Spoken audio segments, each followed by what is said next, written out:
Okay, I've got audio. Hi, everybody. My name is Niall Murphy. I'm co-founder and managing partner at Morphosis. For those of you expecting to see Simon Zadek sitting here as my other co-founder chairing the session, you're disappointed, but you get the better-looking version in the form of me. So welcome to the session on investing in the rising adaptation economy. We have a phenomenal panel here. Let me do everybody in the right order. So at the far end, I have my colleague Jennifer Blanke, who's a partner at Morphosis, and Jennifer's immediate left, Sandrine Dixon-Declève, who's the honorary president of the Club of Rome. Then we have Leslie Johnson, CEO of the Lourdes Foundation, Erik Berglof, who's the chief economist at the Asian Infrastructure Investment Bank. And last but not least, Marissa Drew here, the chief sustainability officer of Standard Chartered. So we're going to kick off with Jennifer providing us with a bit of a perspective on the adaptation economy and revealing some quantitative analysis that we're going to roll out for the first time today. And from there, we'll move into a bit of a discussion. Okay, thank you, Jennifer. All yours. Thanks, Niall, and thank you everybody for coming. I'm delighted that this many people actually came to our session. So, and we know that there are many other opportunities. So we're really happy to see you here. So what I'm going to do is I'll walk you through a bit of a story, the story of the adaptation economy, and some of the work that we're contributing. We're trying to start a movement, so I hope that we're able to start some sort of movement here. So I think just to get started, this is about thinking about a world beyond 1.5 degrees. We probably could not have had this discussion in Davos 2 years ago, maybe even not a year ago. But I mean, things are getting so acute. There are so many disasters, wildfires, floods, you name it. Basically, every part of the world is being affected. And even, the Secretary General Guterres recently admitted as much. And in fact, if you look at how the insurance industry is seeing this, we've had one of the members of the board of Allianz basically say that the global economy could shut down if we have a +3 degree environment, if we don't take active steps to actually become more adaptive. So I think this is the reality that we are in. Now, what do we mean by adaptation? I think there's lots of definitions out there. So maybe just to get a little bit of clarity in the discussions that are taking place. Obviously, mostly people are talking about mitigation, which is critical. And I don't want anything that we say today to be interpreted as saying that the mitigation discussion isn't critical. And that's all about making sure that we don't get too warm. I mean, we're already getting very warm, but that we make efforts to maybe even roll that back eventually. But the reality is that it is getting much warmer right now. And so then there's this sort of difference between resilience and adaptation. Often these are used interchangeably. And I think mainly the way that we see it is that resilience is sort of about protecting the system, right? It's about the status quo, whether it is an ideal system or not. And adaptation is very much more about sort of changing the system, the new goods and services that will be needed in a warmer world. And so that's how we frame it. And then because of the extent to which adaptation is probably going to be needed, most of the scenarios that have been done with pretty mild increases in temperature. We've been talking a lot about transformative or transformational adaptation. And that's about really getting to the nitty-gritty of all the changes that are necessary. And so if we think about transformative adaptation, there's been an interesting study that was done, and it came out, it was a meta-study in Nature, one of the Nature publications, looking at the extent to which actually transformative adaptation is happening.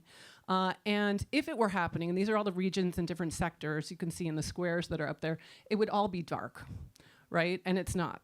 And in fact, it means that we are actually not really doing almost anything to fully transform and adapt to the new reality. And this is very expensive, horrifyingly expensive. Already we're seeing bills, there it says 300 billion. I think that is way, way underestimated. These are some of the official numbers that are coming out of here. Bloomberg had estimated that the US over a 12-month period had spent well over $1 trillion just in terms of dealing with the knock-on effects of climate. So this is serious, and yet we're not really doing anything about it. We're not doing anything about it. We're not putting our money where our mouth is, right? So if you look at what has been happening and what is needed, the CPI has come out with some quite interesting data. This is tracked adaptation spending, and it basically indicates we would quibble with the details because we think you can't just look at tracked adaptation. There's a lot going on that is not tracked.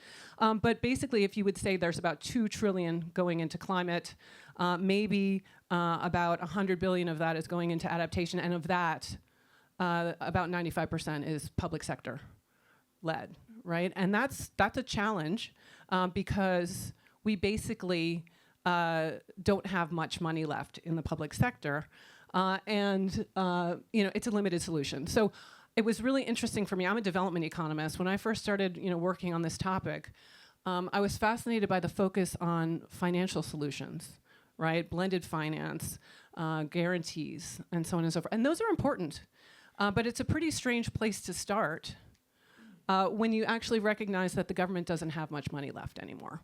And aid budgets have been massively slashed. The European Union is saying it's going to spend 3.5% of GDP on defense, plus another 1.5% on related issues. So where is this money that is going to crowd in all this private sector funding? And so for us, what we do is we say we need to sort of step back and take a whole economy approach. So finance supply side is a huge part of it, important part of it, but it's not for us necessarily the right place to start.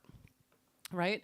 So we basically have looked at different streams of research, including coming out of Standard Chartered and others, basically coming up with the idea that you need to have a whole economy approach, right? A holistic approach to what is needed in order to crowd in private investment. Because private investment, investors don't go to a place because they're going to get a guarantee, right? It's because there are markets that actually function and allow them to earn a return.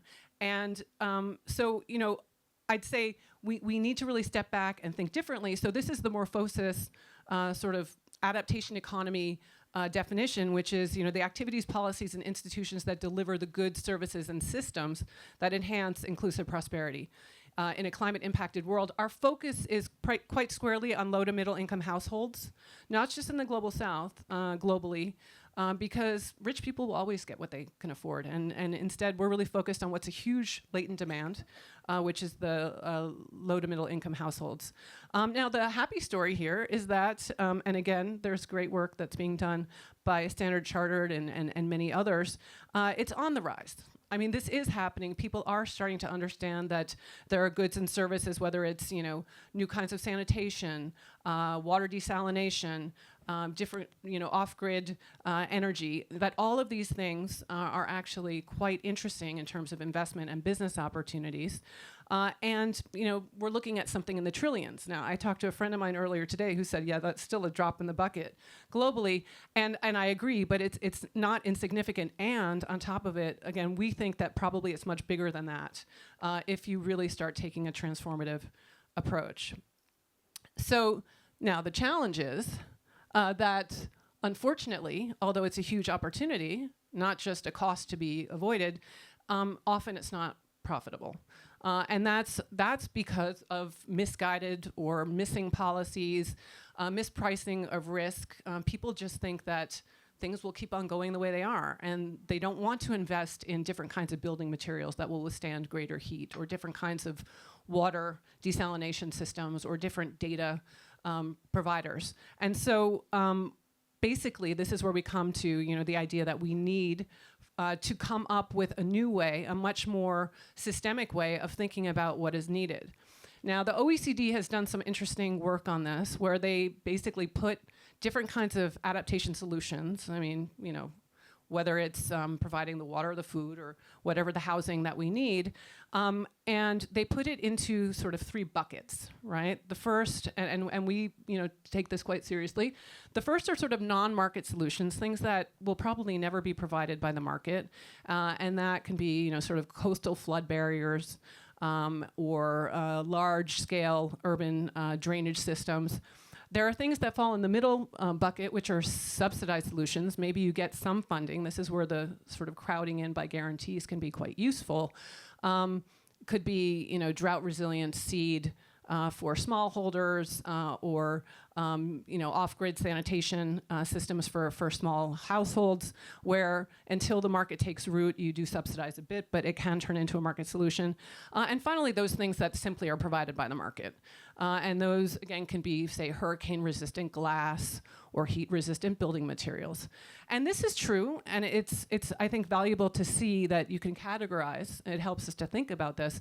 But our point is that we can't think of this as static. We need to think about ways to drive as many solutions as possible into the market-based solution bucket, not because of any philosophy, but because government, as we saw before, simply doesn't have money. And so this is our starting point. And so basically, adaptation markets need to be created. And let us not forget that this isn't in a vacuum. Something pretty miraculous happened over the last 10 years. Who would have thought that renewables would be a $2 trillion market? This didn't just happen by chance.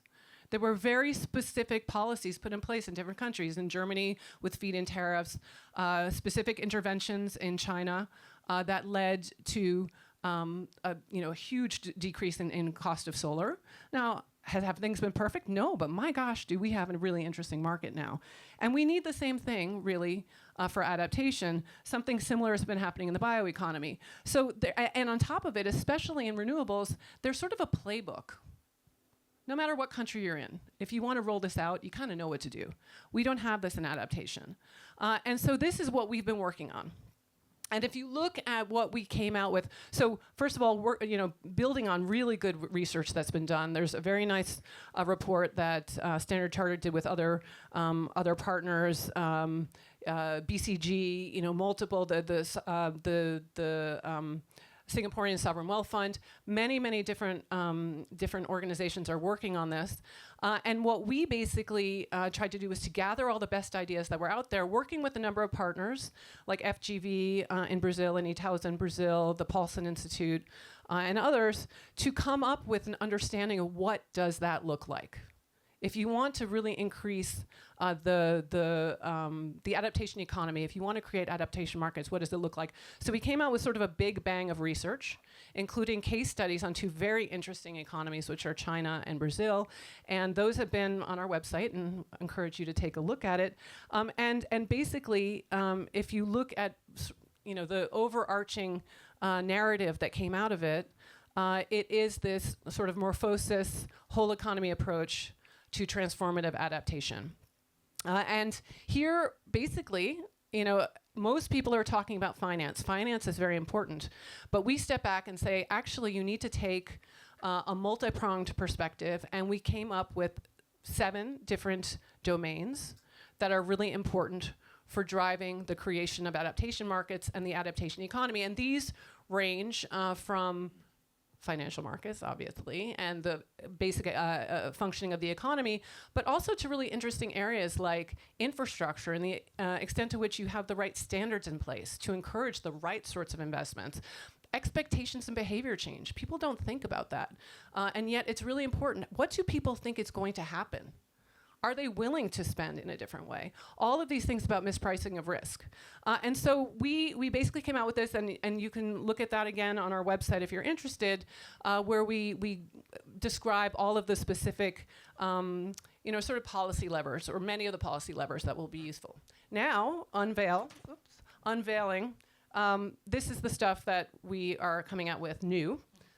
Today, and it's like a new color scheme to show the difference. And I felt a little bit like, when Dorothy steps out of the house and everything's in Technicolor. So basically what we did was we tried to take all of the domains and transpose them into an index, right? Transpose them into pillars of an index.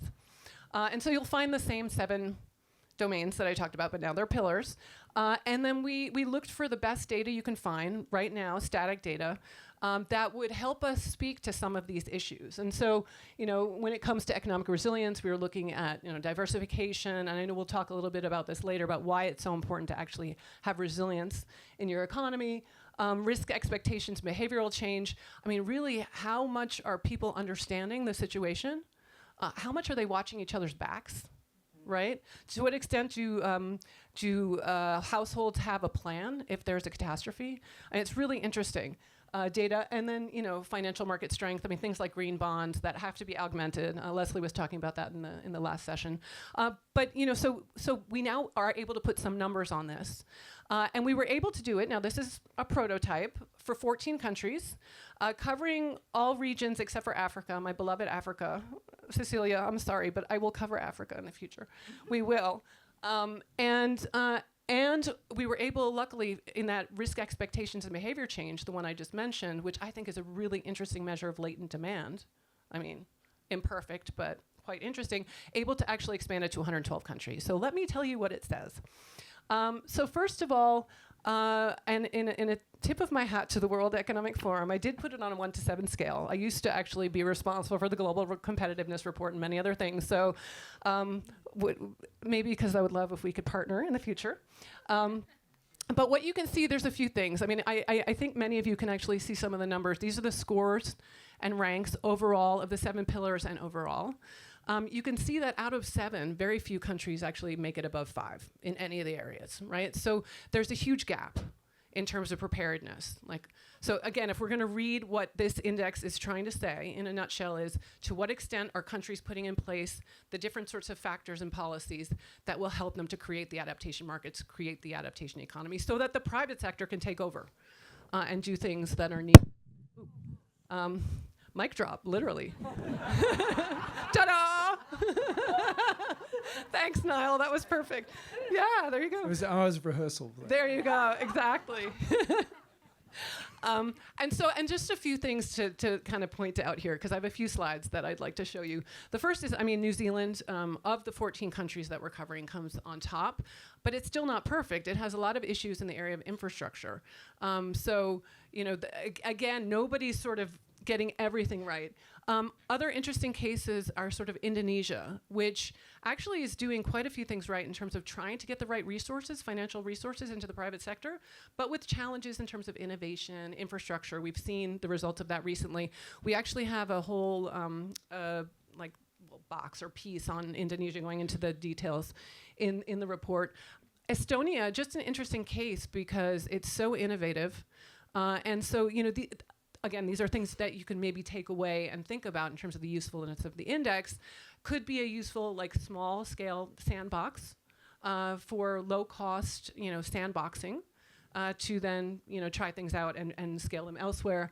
And then you have countries that are at the bottom, like Colombia and Peru, that are actually doing okay on the macro front, but really facing challenges in terms of governance, in terms of social cohesion. And so, I think, again, sort of stepping back, obviously this will become more valuable as we have more countries, but it just gives you an idea of how this will become more and more of a tool over time.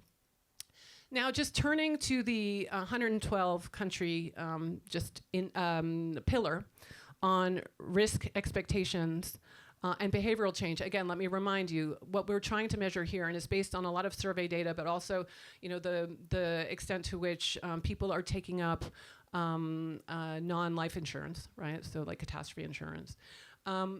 What we see, it's quite interesting, and I know you can't really see, that's only half of the countries on top, but it was just to kind of give you a sense of what you'll find online, so that you'll be interested and go and look at it.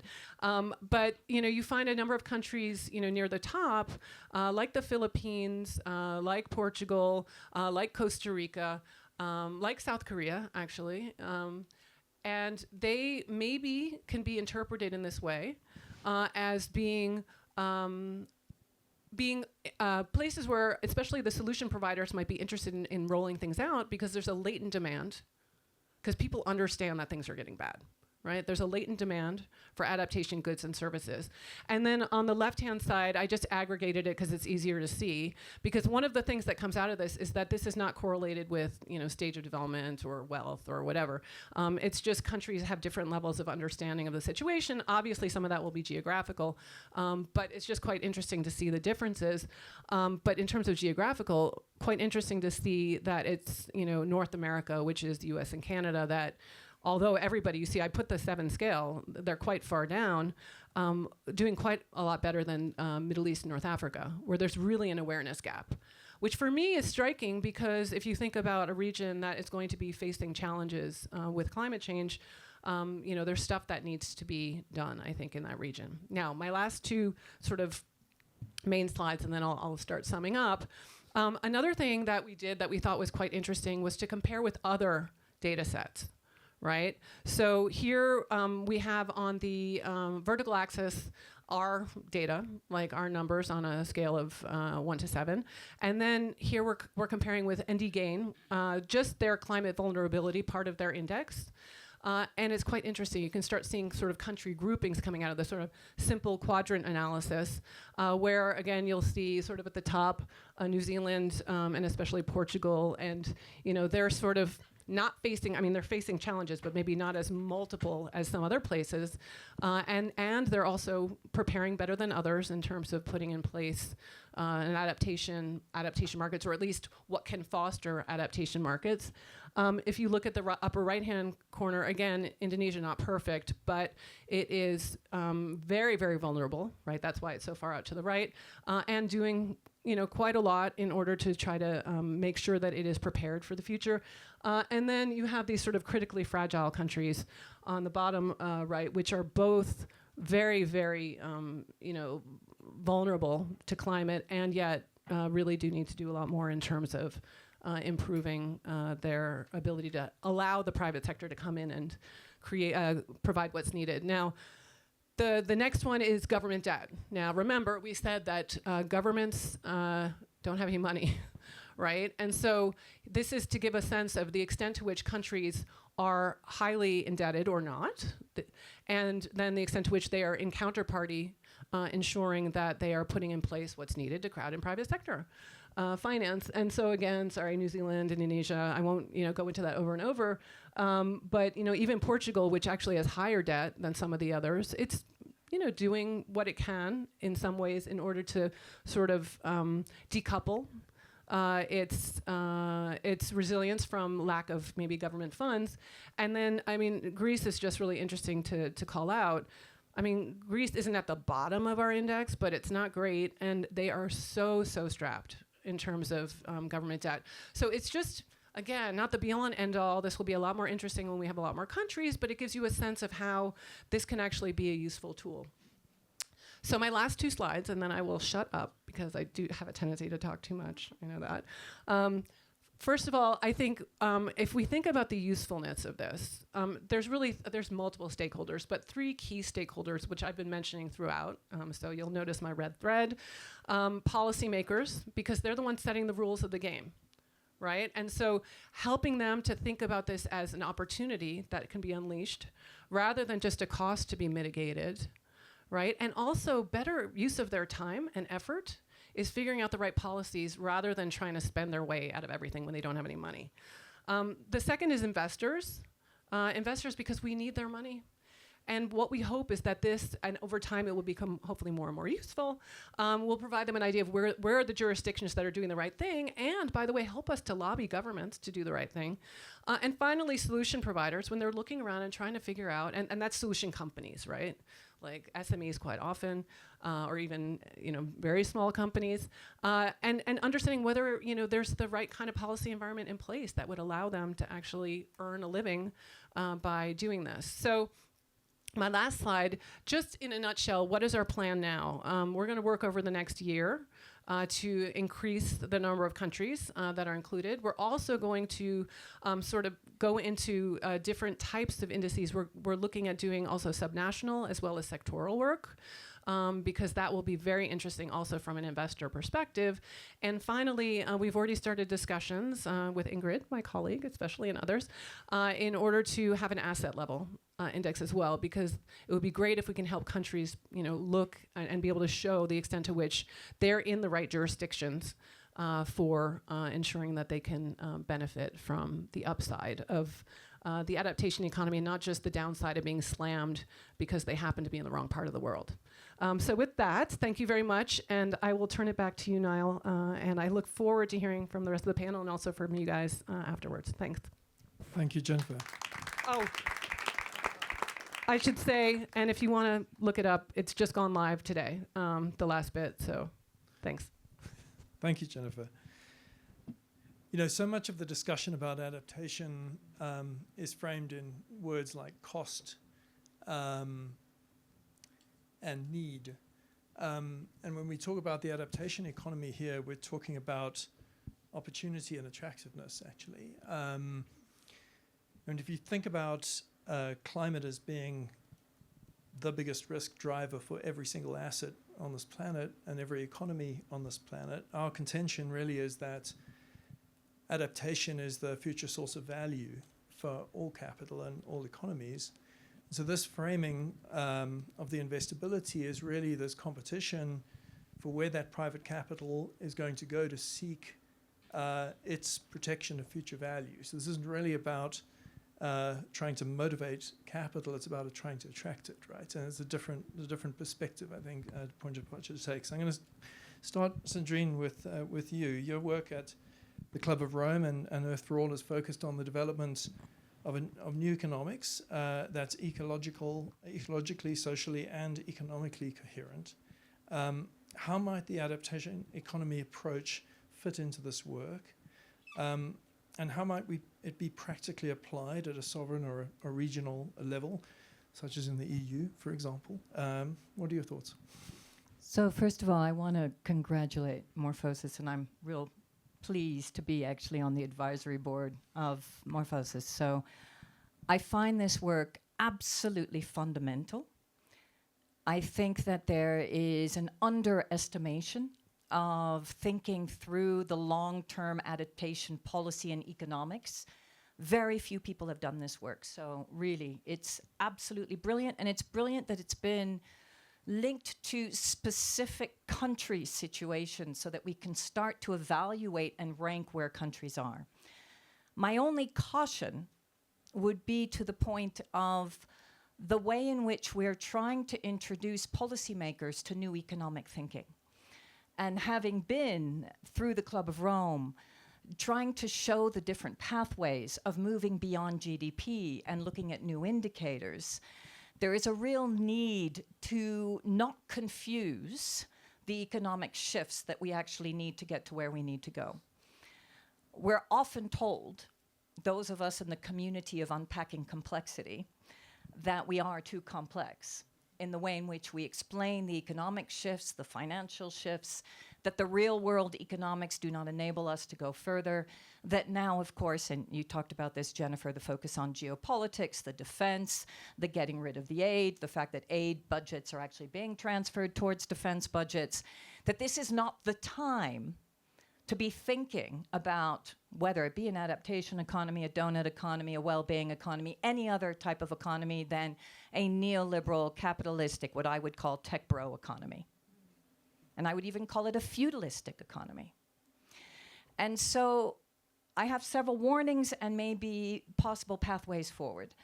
The one warning is let's make sure we don't confuse things. So when we go out with an adaptation economy, let's make sure that we build bridges with other economic thinking, that we look at the broader macroeconomics, such as the well-being economy that is fundamentally based on three core pillars, the environmental pillar, the economic pillar, and the social pillar. And Jennifer, again, you mentioned most of them in your own way, but they're all part of the adaptation economy.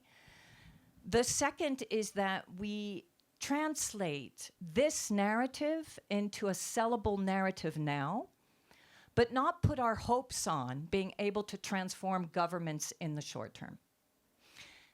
If we can't do that, that we then need to think about what are the short-term hacks that we have at our disposal as everyone is focused not only on Wednesday's speech here at Davos, but also what happens next in terms of the broader geopolitics. And that means coming to Europe or even coming to the international stage, we do have an opportunity right now to craft new indicators.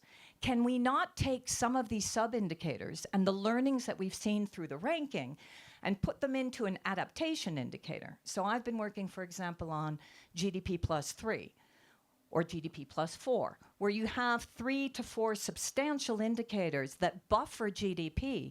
Because to your point, Jennifer, the cost of inaction now at 1.5 is 3% loss of GDP globally. That's today. We know overall that we will not actually continue to grow GDP. We also know through the UN Progress Report that human development has for the first time gone backwards, not forwards.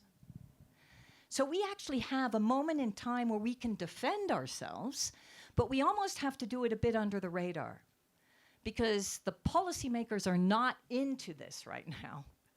They're just trying to figure out what to do with regard to defense, with regard to Ukraine, with regard to Greenland, with regard to competitiveness.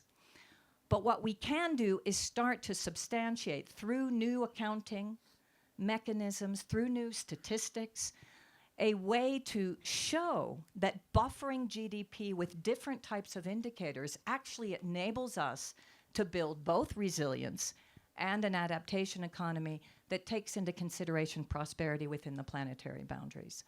And so my point would be, let's work together. We have an opening to start to structure GDP plus. We know that at 3 degrees, we will be upwards of 17% of GDP loss. This is the moment to start to build the framework and then to figure out what are the short-term levers to enable us to move it forward while we bid the long-term plan. Thank you. Thank you, Sandrine. Well said. Erik, I'll turn to you. So adaptation is clearly relevant to your sovereign clients. And the AIIB has been increasingly supporting very smart policies to drive inclusive development. How could measures that capture policy effectiveness in advancing adaptation markets support your efforts and those of other MDBs, such as underpinning smart financial instruments like policy-based lending or sustainability-linked debt instruments and the like? What are your thoughts? Thank you, and thank you for inviting me to this very interesting and important panel. So I think the problem with adaptation is not that we don't understand that it's needed. We don't understand that how poorly prepared we are to deal with the challenges. The problem is that why is it not happening at the level of investment? And and Asia has 99 out of the 100 most vulnerable cities to climate change. Most of our members are emerging and developing economies. They are the most vulnerable to adaptation. And in those economies, the poor and the otherwise vulnerable are the ones most affected by adaptation. So it's very clear for us, why we should get involved in this. And we have made some progress. We do about 3/4 of what we do now is climate finance, and 20% of all our financing is in adaptation. So that it's not nothing, but I think we are far away from where we would like to be.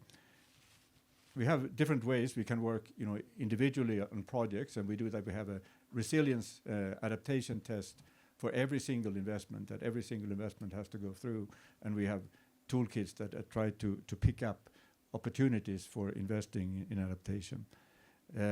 We have invested in specific funds. So we invested with Lightsmith, for example, a few years ago, funds that are particularly targeting adaptation finance. I think, again, this is small potatoes given what is needed. We have issued bonds. So we issued the first adaptation finance bond in Asia in 2023. We had another one last year, and we plan to do a much larger one of 1 billion in this year. But again, this is not bringing us what we really need, I think. And you mentioned policy-based financing. I think that is really the new tool for us, because policy-based financing opens up the opportunity to address exactly the kind of gaps that you identify in your indices. So we commit to do about 20% of all our financing through policy-based financing. To give you an example of how this can work, we launched our first standalone climate policy-based loan in Brazil in November last year. It is 1 billion for climate policy in Brazil. It has a very clear adaptation bias. You will remember that this is very much what Brazil focused on during its COP30 was the adaptation challenge and the implementation challenge. And this loan of 1 billion was very much an attempt to address that. So has clear, we are very much linking up to the ecological transformation plan that Brazil has taken. We are participating in the Eco-Invest, which is a way to bring in private financing into adaptation. There is a framework for managing mangroves in Brazil. There's heat, early warning systems, air pollution early warning system. All this is part of the kind of total approach to climate policy as we think about it. But let me end with what I think is really the key. And we have been talking about what we call nature as infrastructure. And again, it's thinking about nature as the most essential infrastructure that underlies all economic activity and, of course, all human life. By thinking about it that way, it's very much a way to get resources into adaptation, because a lot of the investments in adaptation is about nature as infrastructure. And of course, we need the kind of things that you were talking about, Sandrine. We need to value nature properly, and we need to have alternative measures, supplementary measures to GDP to really capture the value of nature. And what happens to productivity when we start thinking about how to value nature. We need to align policies, regulatory frameworks, and so on to really make sure that this happens. We need to use guarantees. We need to use insurance. We need to use biodiversity credits. All this to generate resources into nature's infrastructure, but really in the end into adaptation. And let me one final point. I think we haven't talked about it now. It was a little bit in what Sandrine was saying, but the real opportunity, I think, is to start thinking about the role of nature and climate and human health, because adaptation is very much about human health. And I mentioned heat, I mentioned air pollution. These are things, polluted water, all those things. I think the real opportunity in the emerging and developing world is to use the planetary health argument, and that's what drove the improvements in air pollution in China. That's going to be what drives the improvements in so many aspects of adaptation. So let's have the planetary health dimension here. Thank you. Thank you, Erik. Leslie, bring your experience, deep experience from the Lourdes Foundation, both in impact investing and in market-based philanthropic approaches. How might this work land in those communities, do you think? Are there particular use cases that might hold particular promise in the space, do you feel? Thank you. Maybe just before I dive into answering the actual question, something you said, Jennifer, I was actually just thinking about kind of this holistic approach that you have on the table, which I find really exciting, because one of our first theories of change at Loudest Foundation was really looking at how do you change the mindsets, the rules, and the power dynamics to actually enable an inclusive, green, fair future. And to do that, and this is really the one key message I want to get across, is that philanthropy can actually play a really important role in creating those enabling conditions. Like, that's what philanthropy does if it's done well. And so to your question, I think when I look at, okay, how do you make sure that, what we want to do here with an adaptation economy, how do we make sure that the most vulnerable, who actually have the most to lose but the weakest voice, are protected? And what can philanthropy do to actually make that work in a market economy? Because ultimately, you say government has no money, philanthropy has even less. I mean, the total amount of global philanthropy is about $800 billion. That's nothing. And of that, about 2% is going toward climate. Yeah. So it's crazy to even think. I mean, when government runs out of money, everyone looks to philanthropy and thinks, oh, well, they'll fill the gap. But they can't. We just don't have enough money in there. But what we can do is create the conditions. So to your question, there's maybe two things I want to talk to example-wise. One is bottom up. There is an opportunity for us, and we're doing this at Loudest, to actually create the resilience and address the vulnerabilities that we see with workers, producers, communities in a rapidly changing world. So we work in industries, we work in fashion, we work in buildings, and what we're seeing is things like extreme heat are hitting the most vulnerable garment workers the hardest. And so we have, with partners, with insurance companies, put in place parametric insurance, which can actually, when it hits whatever it is, 40 degrees Celsius or whatever that number is, it actually has an automatic payout to the workers, which it's not solving the problem. It's not actually going to be the solution to an adaptation economy, but it keeps people alive. It keeps them resilient. Instead of actually using their little amounts of money to survive, they can then use it to invest in their families.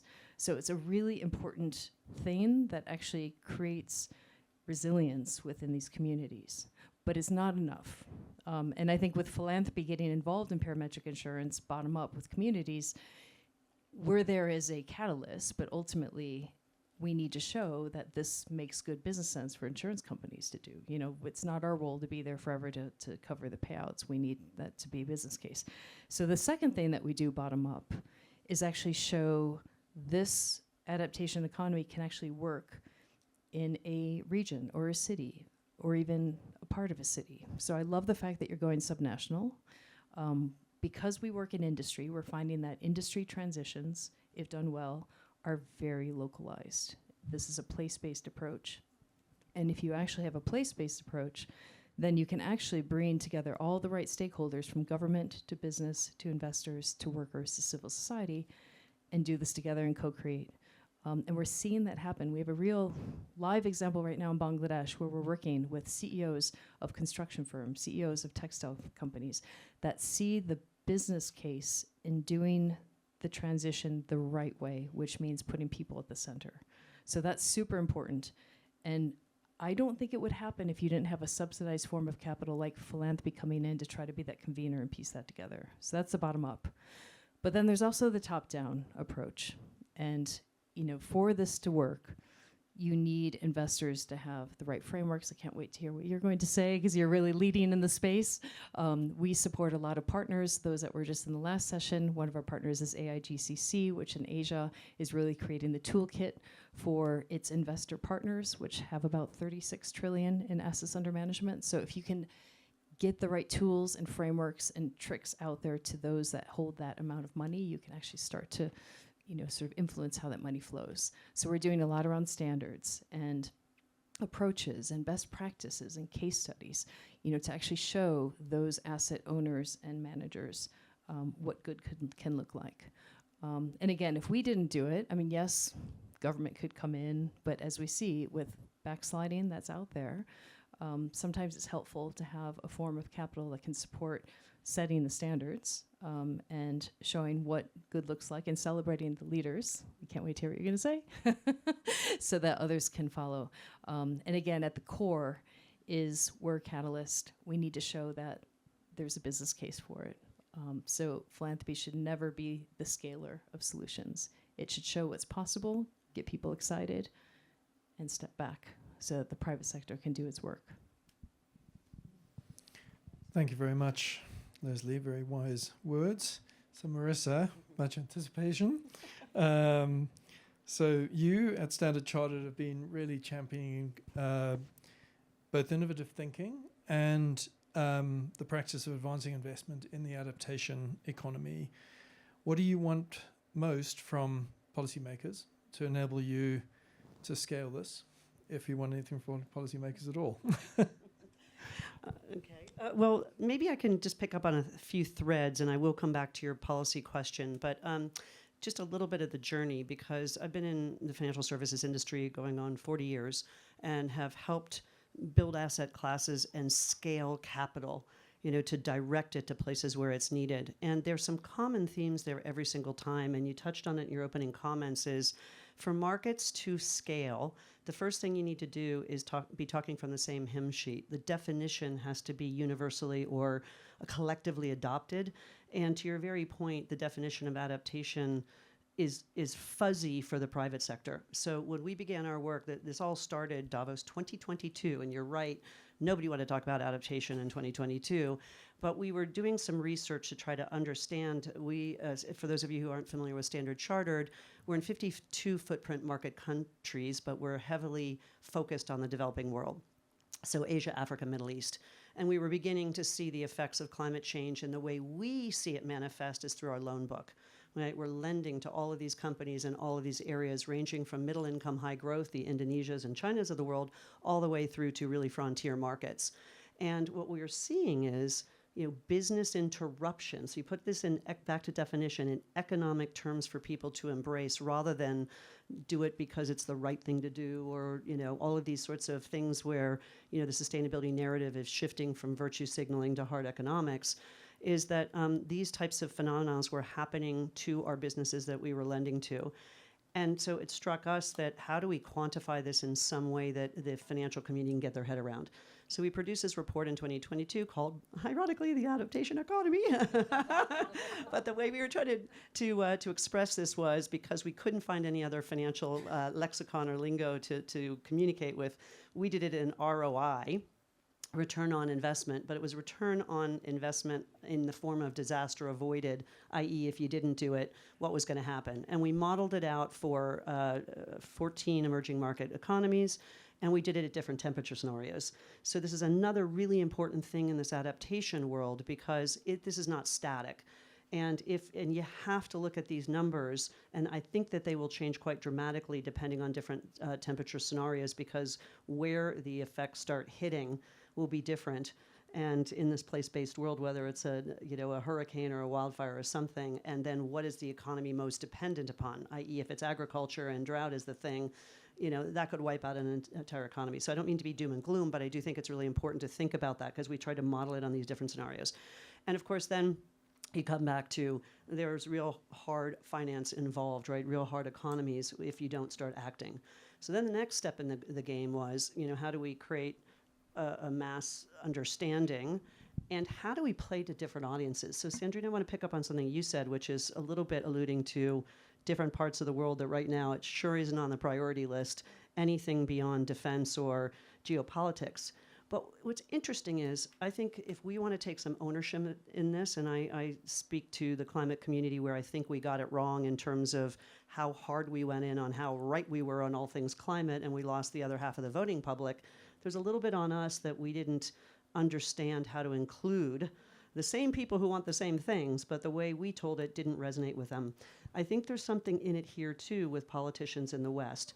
My example is, there are, I think last year, we're going to hit an all-new record, more than 321 billion or more insurance payout extreme weather events around the world. If you map that curve, guess who the biggest payer is of all those disasters? It isn't the insurance companies, and it obviously isn't individuals, it's government. Government is the lender of last resort in all of this. Now, that penny hasn't really dropped in the political circles, because if it had, you would be saying, actually, if I invest in this, I'm going to have a whole lot more money to do all that other stuff. But actually, behind the scenes, there's billions of dollars going to the reparation that I'm not protecting against.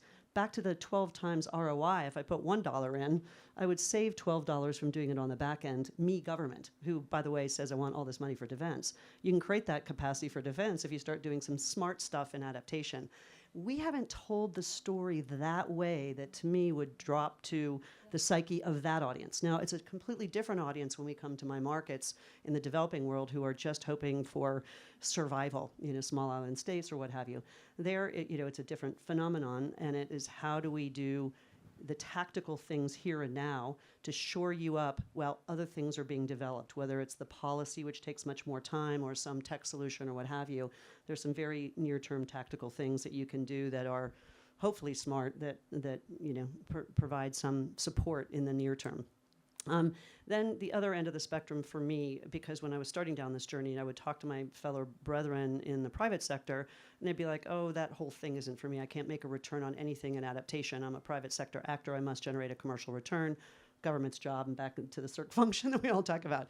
But then I started to say, well, look, if this is born out of necessity, there are all these people creating goods and services that everyone is going to want to buy because it's almost an infinite addressable market. So if you start thinking about it in those contexts, then there's massive investment opportunity to invest in.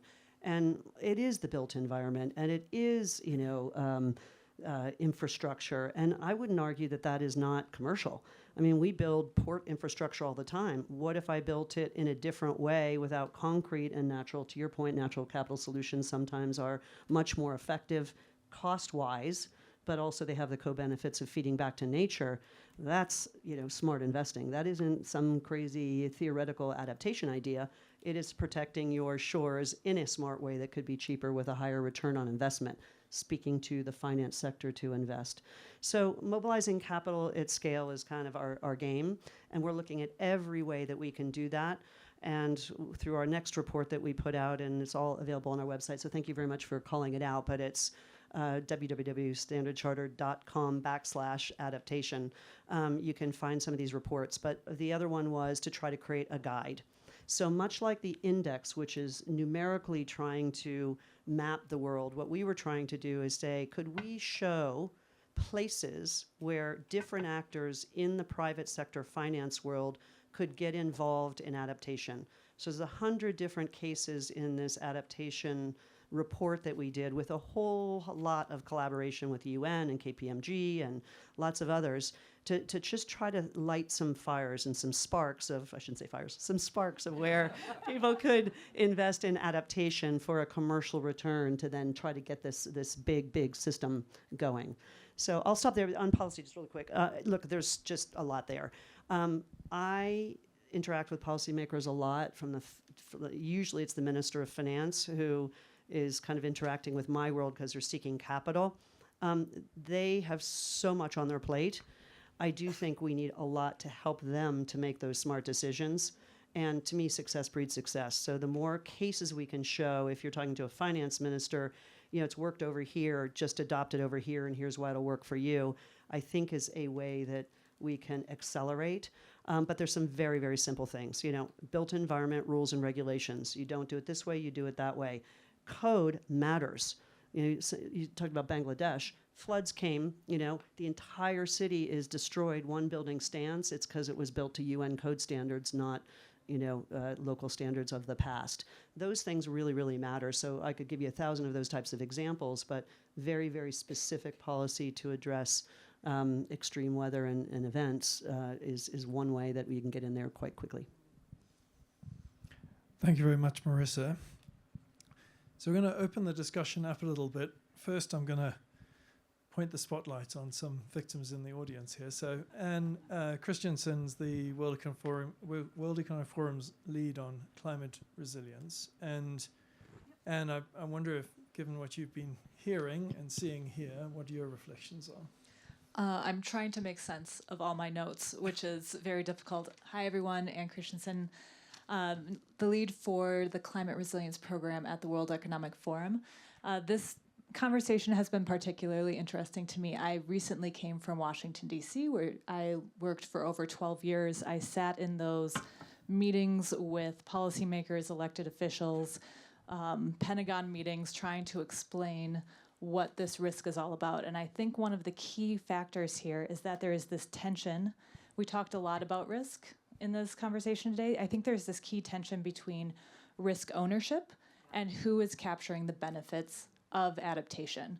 And being able to come up with an index, metrics, standardized lexicon that we can use across the world, that everyone can see themselves in both of those fields, that they should own some of this risk for adaptation and they should do something about it, whether they're policy makers, private sector, philanthropy, et cetera, the leaders who have the ability to address adaptation at scale. And then, of course, the benefit capture. We talked about human well-being. That, as we noted, is not going to resonate as much with the private sector. Making sure that we have healthy workforce, yes. Making sure that we are meeting our development goals, not necessarily. So having the right conversation with right people is a key part of what we're trying to do. I'm going to add another economic phrase here. We're talking about the adaptation economy. At the World Economic Forum, we talk about the green economy, and that is inclusive of mitigation, adaptation, and nature. And I think I would love to hear all about how nature was fitting into this. That was one of the key reasons I got into this field myself, is because nature is so critical to these conversations. And as we see governments step back from climate and adaptation and mitigation in those two ways, in favor of defense and security, nature is so critical to defense and security. And so that is actually an inroad that we can have for this conversation, because safety, everyone wants to be safe, everyone wants to be secure, but nature is at the core of what makes the world secure. So including that in the conversation is a key point. Our Alliance of CEO Climate Leaders came out with a report a few weeks ago that we have already a $5 trillion green economy, and adaptation is only a 20% of that at this point. So really there's opportunity to grow. I think that the conversations we're having here today are a key part of that, a key part of looking at this as an opportunity to grow, rather than look how far we have to go and look at all of the costs associated with climate change, but creating the adaptation marketplace, creating the right language, addressing those issues of risk ownership and benefit capture. And then, of course, figuring out at what level we need to work on. The forum works at a very 10,000-foot level. On our resilience team, we're trying to bring that more down to the regional level. But actually, the results that we saw from the index, I thought it was very telling that maybe it shouldn't be the regional level. Maybe we should be looking at how we can fit these different countries into the adaptation leaders, the innovators, et cetera, because those different marketplaces and those different skill sets could be a really interesting way to go about in terms of entry points to this space for the forum. So a lot to unpack. I have to figure out what my notes actually mean after this, but thank you very much for opportunity to sit in and listen and to comment, and really looking forward to hearing what other people in the room think about what has been shared today. Thank you, Anne. Thank you. I think we'll get back to you. And Erik talked a bit about the central role of nature as an infrastructure, and we get back into that a little bit further in the discussion. I also want to pick on Ivan Markman here.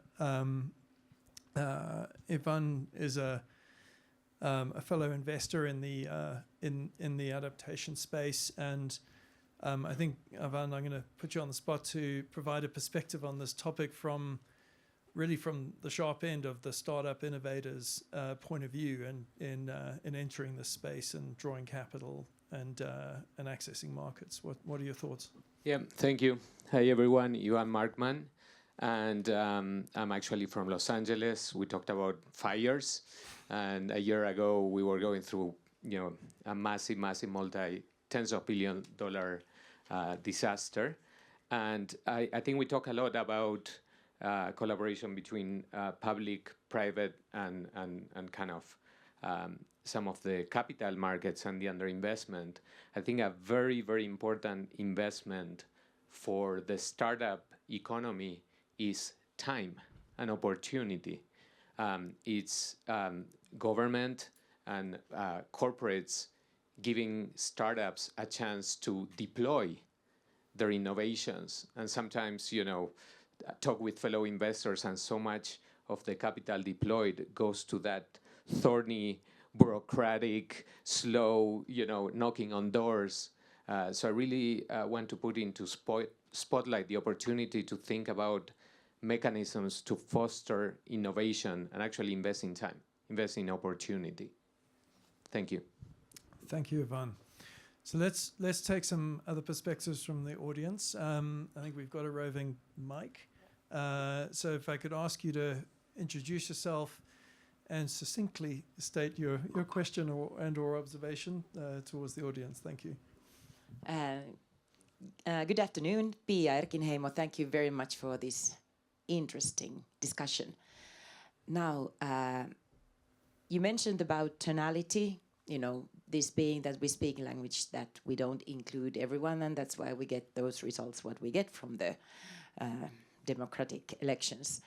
I'm from Finland. I used to be a climate tech investor, and then I jumped for one of our deep flow company in the domain of energy transition. But I tried to promote in my geography a gospel of hope. So what would you say in this context of adaptation? Is there, for our young people, for our 15 to 20 to 30-year-old children of ours, and since we are discussing about adaptation and adaptation economy, how could we even make it sound sexy? So please help us to build the vocabulary that would bring inclusiveness and guide us to vote smarter in the next elections. So what would it be? You are so great and brave. Sandrine, do you want to dive into that? Thank you so much for that question. And I fully agree. We have blown it in terms of only showing the side of doom and despair from climate rather than the hope of rebuilding. Now, that doesn't mean that we should shy away from the reality of the tech bro feudalism as I brought up. Because I think we need to, cut the bullshit in terms of the existing economy that we have. As I said, the UNDP progress report demonstrates that people's lives and livelihoods are getting worse, not better. Our financial system is captured by shareholder value and profit, increasingly now. So we are offering an alternative future, one where we know we have to build resilience because no matter what, we are going to see more climate crises.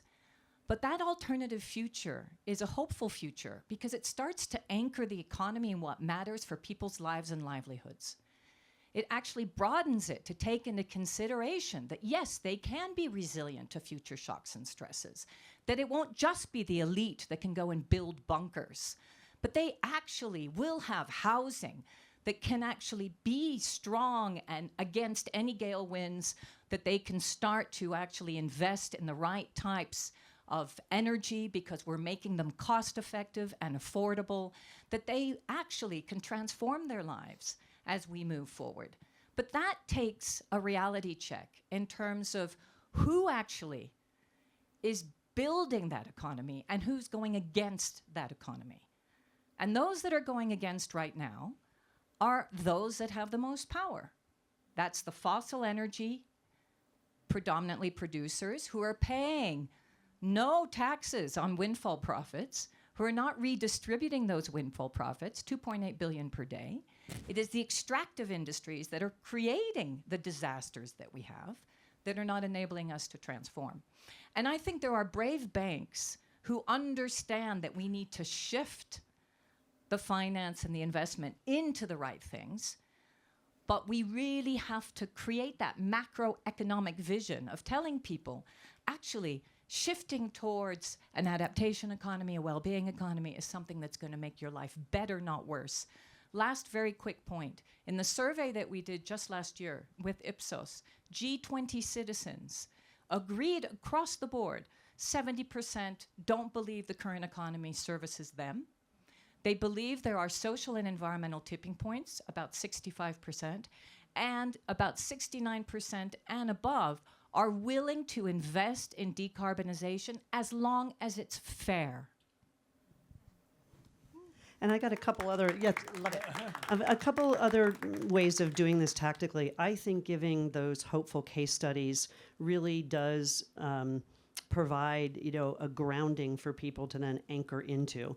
So I can look at it at a big scale or small scale. Big scale, look at a place like South Africa. They had fundamentally a broken grid. I happen to have a home there, and you have an app, and you'd get every day how many hours a day your load shedding would happen. You'd be out of electricity. So first it was an hour, then it was 2 hours a day, and then 3 and 4, and then it became 6 or 12 hours a day. That's fundamentally, unsustainable. So businesses couldn't operate, people couldn't survive. Within it was a year, I went from the area that I live in that had 0 rooftop solar. In 1 year, everywhere I looked, rooftop solar was everywhere. And I love my country of Africa, but 95% of the things don't work the first, second, or third time around. But I'll tell you something, out of necessity, you call up within a week and a half, you call a solar installer and provider, you will have it on your rooftop, cheap as chips, the battery system works, and you're off the grid. And magically, that adaptation happened like that because it was born out of necessity. At the same time, we had a scaled solution that was affordable, and it was there for the people, and. But what an incredible story. Went from almost nothing to everywhere you looked, an adaptation scenario. A little version of that, which is more, I would say, idiosyncratic, is just the beautiful power of nature to regenerate. How many stories do you have, story after story, if you leave nature alone or farm a little bit differently in a regenerative way, how quickly agriculture comes back? I often point, having just spent a lot of time in Brazil during COP, spending real time with indigenous peoples who've been farming in really smart ways that use very little resource and know how to plant something that is, drought resistant or heat resistant. These ways that we've sort of lost in the industrialization, those little case studies of how these things can work in pretty stressed environments, really hopeful case studies. And then I'll close on one that just warms my heart. Just last week, I went to a young boys' school, 8 to 12-year-olds in the UK, 230 kids, and I was there, speaking on sustainability. And I have to tell you, when I started to ask them, are they hopeful about their future? The hands went up like crazy, the energy in the room, and they were throwing out ideas that were incredibly informed and very, very thoughtful, but universally hopeful. So as much as we, I think, are beating ourselves up and a little bit depressed, I actually think the next generation has agency. They actually see themselves as their jobs having an incorporation of sustainability or positive outcomes being a part of what their world's going to look like in the future. They're not scared of AI. They're actually all in, and they say, I'm so excited to have a sustainability job because I think I will be able to have an impactful life. I walked out of there, I was on cloud 9 because I'm coming off of, a whole sort of depressing year of all kinds of things in sustainability. And I just thought, you know what, actually, we're going to be okay. So there you go. Thank you. Another comment? Thank you. Got quite a few, so. Daniel Erasmus, Climate GPT in the Club of Rome, and an incredibly impressive panel you have here. My question here is that as a subtext of the discussion, given the shift in alliance of nation states to these issues, there is an innovation lens taken here. And so I'm really interested in, because innovation can mean many things to different people. So, we've got fantastic innovators on there, and then we've got corporate, we've got a whole set of different perspectives. But I'm interested in, what is the innovation in the adaptation economy? What does that lens actually mean? Point of view? Just like as a way of framing this, Daniel, and delightful to see you, and I know we're talking again at another event. But I mean, one way that I look at this is that if you think about, and Niall's quite articulate on this, so I'm sort of stealing your thunder here, but that if you think about sort of technologies, like massive, shifts that are affected by either the internet, and now everybody's talking about AI, what is more impactful as a phenomenon than changing climate as rapidly as we're seeing? So I think one way to think about it is it's almost akin to a new technology in a sense. And it forces you to think differently almost about everything, right? And I think that's what drives the innovation, as long as you sort of embrace it as a reality of what's happening. And I think what we're trying to do now is to be the translators on this. Explain to people kind of what's happening, so that then those and make sure that you have the right policy environment in place, et cetera. And I'll just say, I really see sort of the adaptation economy, or whatever we're working on, as sort of the competitiveness strategy of our time. Right? I mean, so if you see it as really a massive phenomenon that's going to change everything, and you really care about people's lives and livelihoods, this is the lens through which you start funneling everything, both in terms of sort of policy, but also the innovation that sort of comes with it. So that's my sort of try at that. And can I just maybe a couple other examples of the way I think about it? I'm so serious about the innovation within adaptation. In my organization, I've created an innovation hub, which is called the Adaptation Innovation Hub. And the day job of the people that are working in that hub is to pilot, experiment, test trial, help to set standards, maybe help to define a market, new ways of partnerships. So this is very unusual in a financial institution, because normally if you were elsewhere in the bank, you'd have a very different set of KPIs. Their KPIs are all about trying to move the needle in the ecosystem around this thematic. So in the innovation way we think about it is financial innovation, financial engineering. Use what's worked in the past, but apply it in a different way. And when you look at it with that lens, a lot of what we're thinking about is financial products and services which nudge behavior change. Because one of the hardest things here to get all this going is to get people to act in their own self-interest, because it's either costly or they don't understand how to do it, or 1,000 different reasons why it doesn't work. Well, the power of the balance sheet can drive behavior change. So funny enough, it's self-interested to me, because if I lend on the condition that you do 3 or 5 things that make you a better credit because you have shored up your infrastructure, or farmed a different way, or whatever it is, you are going to be much better able to withstand all the things that are coming at you. You're a better underlying credit. I'm more biased to lend to you, period, or maybe lend to you at a better rate. So now everybody's incented in the system. So we're creating those kinds of products which are linked instruments to behavior changes. And then the final bit, I would say, from a pure classic investment theory point of view is, kind of the worst investments are the one where you create a product and you run around and try to find a market. The best investment thesis is when you're trying to solve a problem with a gigantic addressable market, which I would argue adaptation is almost infinite, right? Everywhere you go, every country, everything. So if you start thinking about a thing that you're trying to solve against that massive addressable market, back to my out of necessity, you're probably going to find a home and make some good money doing it, and that creates the funding for the innovators. Yeah, yes, on innovation, because we always think of innovation as being something genuinely new, but actually most of the innovation that's out there is innovations that are come from adaptation in the other way too, and imitation. And I think when you talk about taking lessons or ideas from other markets into the adaptation economy, I think that is also innovation. And when I talk about nature's infrastructure, nature, I think the way it worked in my organization was that in the beginning, when I started talking about this, they said, what can economists say about nature? But today everyone is enthused by this. We just had a 3-day retreat in a wetland. Everyone has a relationship to nature. That's where you can start thinking about how to innovate, how to find new solutions. And nature as infrastructure, we have a lot of experience for how to finance infrastructure. So we can innovate in a way, taking these, whatever is public-private partnerships, or whether it's different ways of absorbing risk, or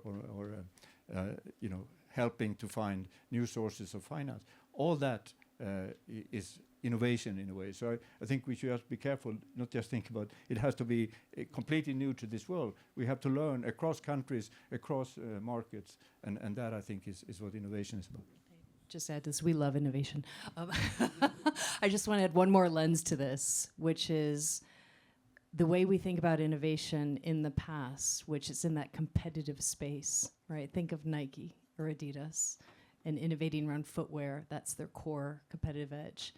We have to think differently. And a lot of what we're doing as a philanthropic institution is actually bringing innovation into that pre-competitive space and getting a very unusual set of collaboration,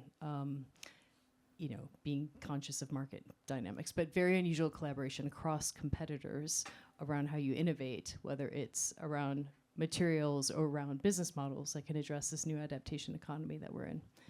So it's very exciting times. You wanted to say something. Well, I've been Rather passionate panel here. No, actually, I've been trying to decide whether I should admit to you that I'm a tech bro, but I'm a recovering tech bro, is what I should. There are good tech bros, and then there are those that have forgotten the essence of their souls, my friend. You're okay.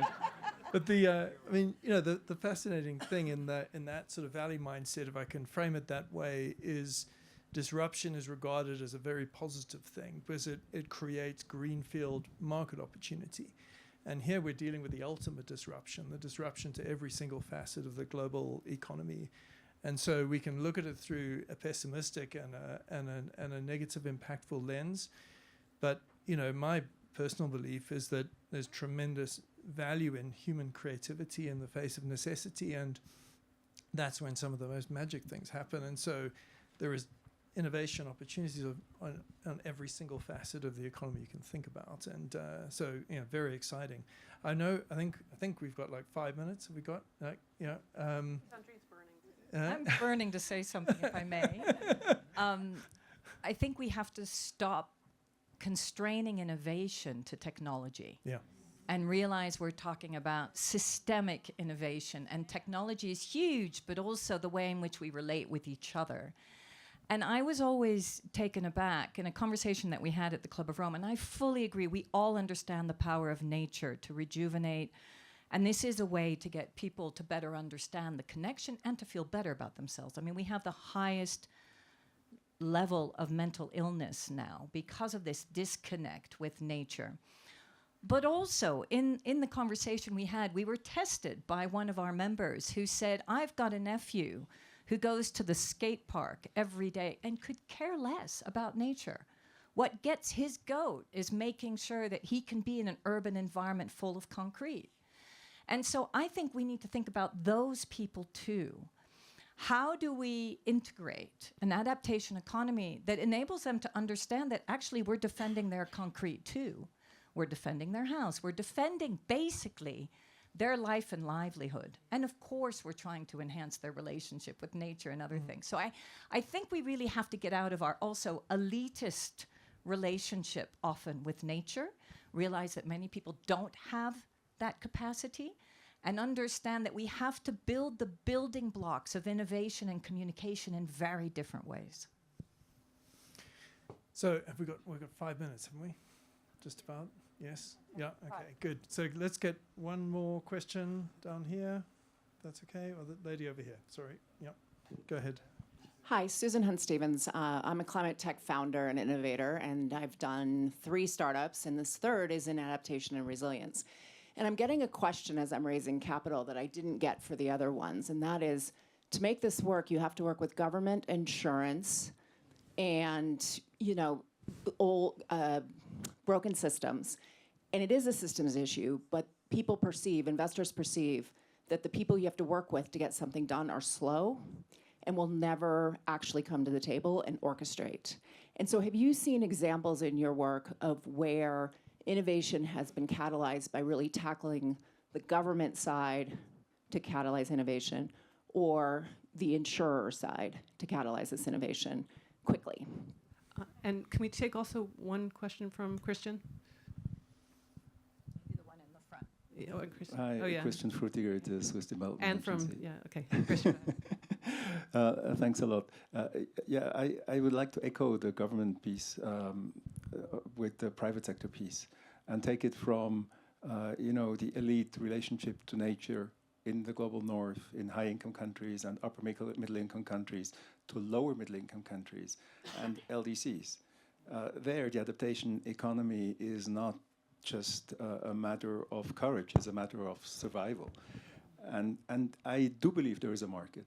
And we, Swiss Development Agency and many others, our decreasing funds, we increasingly use to de-risk private sector investments in these countries and regions.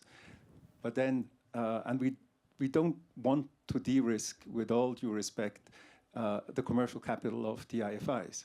We want to attract private capital. So the other side of the question, do you have good examples of lower middle income countries, LDCs, where this has actually worked at some scale? Do you want to comment on that, Erik? No, so maybe I can combine these two questions. So I think it's absolutely critical, and I think it's not just in the adaptation space, but in general, I think we need to think much more about innovation and in the government space. And I think that's where this instrument that I spoke about before, policy-based financing, is absolutely critical. And we can use that, put that on the table, and make reforms happen. I mentioned some examples from Brazil, and when I see, how we could include, for example, planetary health in the climate policy-based financing, how we could work with individual state health secretaries to get these early warning systems on air pollution and health and heat, which I think are also part of the story. So absolutely, we need to find ways of, and I would say a lot of this to happen, for the adaptation economy to happen, is about changing government. But I think you cannot do it without government. Every anything you talk about in this space, there needs to be a public piece, and that's what we need to work on. I think there are a lot of examples of where this really works in emerging and developing economies now, that there are much better coordination. For example, we spoke earlier a bit about the role that finance ministers have, and so I think there is a much more attention to this being paid now, to have this all-government approach, to really build into the performance of governments, what happens to those most vulnerable, and putting that as part of this coordination, that giving very clear KPIs on that. And for us as a development bank, we can really do this, I think, by we can invest in the health sector itself. We can see what we can do for human health through what we do in energy, what we do on transport, what we do on water, what we do on digital infrastructure. But most importantly, I think actually what we can do on nature's infrastructure, because that's where I think the real opportunities are. And I agree with you, this means something very different in these but we were in Brazil now. When you see the relationship that these communities that you talked about have to nature, how existential it is for them, and how these interventions in their long-established relationship to nature are jeopardizing their whole civilization. So I think this, we have to translate it to really relate to these most vulnerable groups. But it's, yeah. And I can be really quick to answer your question. What I would say is, if you're trying to get a government minister to respond, what's in it for them, right? And sometimes, if you're in a democratic type government, if your solution is making the voting public happy, lean in on that. If the government has no money and your solution is saving them money, lean in on that. It's sort of be very tactical, but I find response to be very quick when there's something that's in it for them that they can, latch onto. Then the movement is fast. And then to your question, are there loads of examples where a certain type of intervention, whether it is taking a specific type of risk off the table, that will crowd in capital. I mean, it's a very well-trodden path in sort of infrastructure finance. Or if you take a certain kind of risk of a least developed country off the table by a guarantee, that'll crowd in for sure private capital, because that's the bit that some private capital providers can't solve for. I don't know if that's the question that you were asking, but we can take that offline. There's lots of examples. I'll need the numbers. Okay. Yep. I know we're really at the end. We're going to have to squeeze in one more question, and then I'll wrap up. Go ahead. It's not exactly a question, but do you want to identify yourself? Yes, I'm Cecilia Akintomide. I chair the board of the Sanitation and Hygiene Fund. And in sanitation and hygiene, when we engage with private sector, it's nearly like, wait, this is just for the government? and it's for development finance institutions. When I speak with bankers also on adaptation, I get exactly the same response. It's not for us bankers, so I was really excited listening to you, Marissa, and I'm definitely going to come speak with you afterwards. And they raise certain issues that others have raised. Bankers, what are the standards? Who has defined an adapted highway? And who guarantees that when I finance this highway, it's an adapted highway, in quotes? Then I also get a common observation. We don't even understand the language that you're speaking. We're bankers, and we've spent years passing on certain concepts in certain ways. Everything you're speaking about, we don't understand it. Also, when you, oh yes, and last thing, when you talked about bringing the issues to a pre-competitive forum, that is so critical, that we need to get the bankers, the insurance companies, we need to get them together in a room to work together. I think the work that's been done here, the index, that is amazing. But we need to get the bankers together. And we'll come and see you. We're on it. So I know we have to wrap up. Thank you very much to the panel. Thank you, Jennifer, and to all the questions and interest from the audience. You know, I think we're observing here, we're at the very beginning of this emergence of the adaptation economy, the rise of the adaptation economy. I think it was very interesting set of dots being joined there about the coherence of this conversation and the coherence of understanding how the different stakeholder groups, and perhaps the stakeholder groups that aren't seeing themselves inside the adaptation economy, can understand how to see their interests in the adaptation economy. And what we also have reflected here are the different, some of the different types of capital and investor interest that have a role to play, both categorically in the philanthropic sense, in the scale sense, and in the startup sense, and so forth.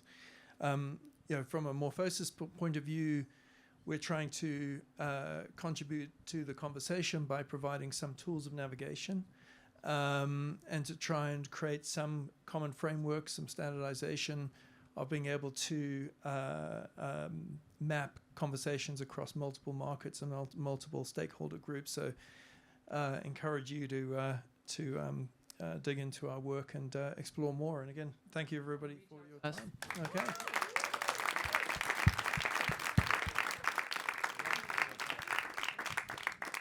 You are released. Wait, please, just before you go. Just a token of our appreciation to Morphosis. Thank you so much for being here today. And thank you, of course, to the very impressive lineup. And just for all of you, before you go, we'd love to see or hear, read what your insights are, what your takeaways are from this session. So you have at your feet little cup holders with Post-its and a pen. So please take 30 seconds to note down one insight or one takeaway from this session that we'd ask you to kindly post on the window as you leave the theater. Do we have more Post-its? There are Post-its on the stage then, if you don't have any left in your cup holders. Thank you so much.